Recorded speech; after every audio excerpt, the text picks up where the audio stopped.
Hello everyone, Social Coach Michael Knight here. In today's video, we're going to be talking about how to create attraction through one's actions and not only one's words. Why is this so important? Well, we've all heard the phrases such as actions speak louder than words or talk is cheap. And when it comes to communicating with a person, it's a lot easier to deceive a person through one's words, because you really can say anything, than one's actions or behaviors, or just things about their body language or their comfort.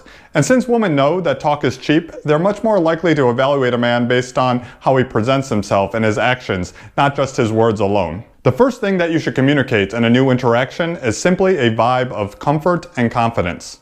Nonverbal cues can communicate a lot more to a person than their words alone, especially early on in an interaction when you haven't even had a chance to say much yet.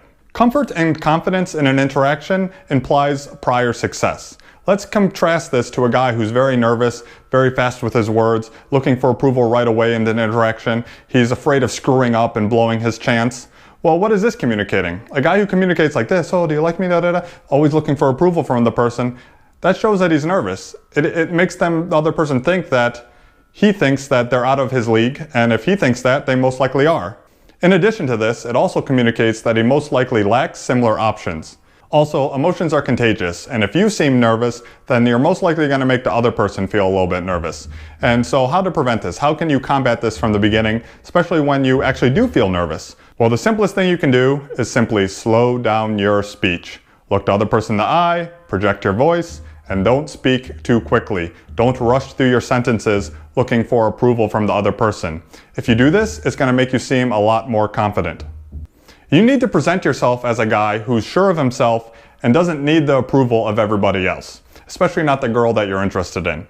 For example, if she decides to put some distance between you, either physically or emotionally, you're not a guy that just starts chasing her, where you need her validation, you're afraid to lose her. You know, both literally and metaphorically, right? Literally running after her at a party, or metaphorically through text messages or something like that, or always hitting up her Instagram DMs or whatever, right? You don't want to be like that. You want to allow there to be space. You have to be the guy who's willing to walk away, showing that you have standards and options, implying that you have abundance, and that you're actually the buyer, not the seller. You're the one that's evaluating the person, or maybe mutually you're evaluating each other. You need to communicate that you're not so desperate and hungry that you're not willing to walk away when a person crosses one of your boundaries. If they're going to make you jump through all these hoops and chase them and play all these games, that you're not willing to play along. Because being willing to walk away implies that you're a guy in abundance. It implies that you have many options and other people are interested in you. Well, that then implies that other women like you. And the fact that other women like you implies that you may be a good choice for the woman that you're currently interacting with. This is what's going on in her mind. Now notice what's beautiful about this. There's no reason that you actually have to be in abundance in reality to communicate in such a way that implies that you're in abundance. This is the $1 million hack. This is how you can start getting results instantly, even if you're currently starting with zero and nothing at all. In order to create attraction, you don't have to already be in abundance yourself. You must simply just show and display the behaviors of a person who is. In my book, I lay out all the specific unattractive behaviors that if you simply quit doing them, other people would instantly start finding you more attractive. So if you want to see the full list of those, you can find that link to in the description below. But let's stay on topic of the central idea of this video, which is that actions speak louder than words. In addition to your attractive actions being communicated in a confident, congruent, and consistent manner, the woman must also deem them as being honest. If she does not deem them to be honest, then she knows in her mind that she can't actually use them in order to evaluate you or form an accurate opinion. So far, we have talked about in this video how the physical way that you conduct yourself often communicates a lot more important signals and more accurate signals than your words alone. And the reason this is because it's a lot harder to fake being confident versus being nervous. It's a lot harder to fake being willing to walk away and acting that like you're living in abundance versus a person who is desperate and living in scarcity. But this is not to say that your words don't totally matter. Anything that you directly or purposely tell a person that comes off as you trying to brag about it or actively trying to impress a person by bringing this knowledge to the forefront, anything that you do like that often only makes you look worse. Why is this? Even if the thing you're bragging about is an impressive feat. Well, the reason is it communicates that maybe you don't feel that you're good enough as you are, and maybe you're trying to compensate for something else about you that they don't know by bringing this stuff to the forefront of the conversation. And when you do this in an active way and not a passive way where it just naturally comes up, well, in those cases, it can actually make you look a lot worse. If you don't simply feel that you're good enough just as you are, without having to need to present this special piece of information to the other person, then why should they actually believe that you're good enough? Imagine what the behaviors of a self-secure, confident, high-value man would be. Would he always be actively trying to sell himself to other people? No, he'd simply feel good enough as he is and communicate that through his vibes, through his confidence, and through his comfort in the conversation, not needing to barter for the person's attention, not needing to trying to make them like him. He would simply intrinsically feel that there's no reason that he's not enough and does not feel the need to have to sell himself. There's a difference between just simply wearing a Rolex and driving a nice car and then being reliant on these things in order to create attraction, or trying to use them to create attraction by showing them off and being like, hey, check out my watch, guess how much it cost? I spent $100 grand on this watch, right? It was attractive enough that you had it.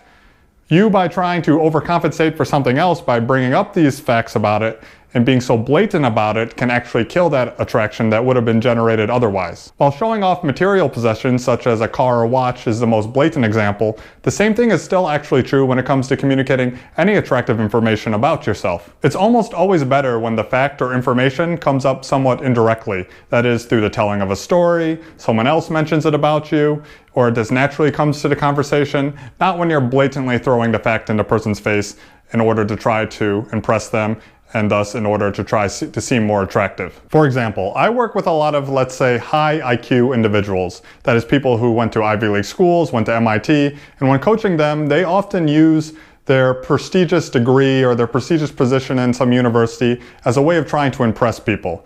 Even people that don't are not even in that field or don't even know anything about what they're working on. But they feel like that's really the only thing they have to offer.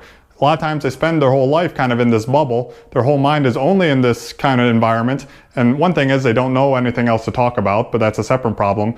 But the problem we're talking about today is that they're trying to use it to impress. They're trying to come off as being superior because they have this degree or notation or medal or whatever the thing is they're trying to use to impress. And because they do it so directly, being, oh yeah, I went to Harvard, or I graduated from MIT, and then looking for the approval back from the other person, because they do it in that such a way, it often makes them come off looking even worse. While if they had just a normal conversation and in it, so as they mentioned, and anyway, well, one time I had a roommate when I was at MIT, they just let the information come up naturally, not as a way of just trying to impress the person, then it actually would have contributed to the attraction.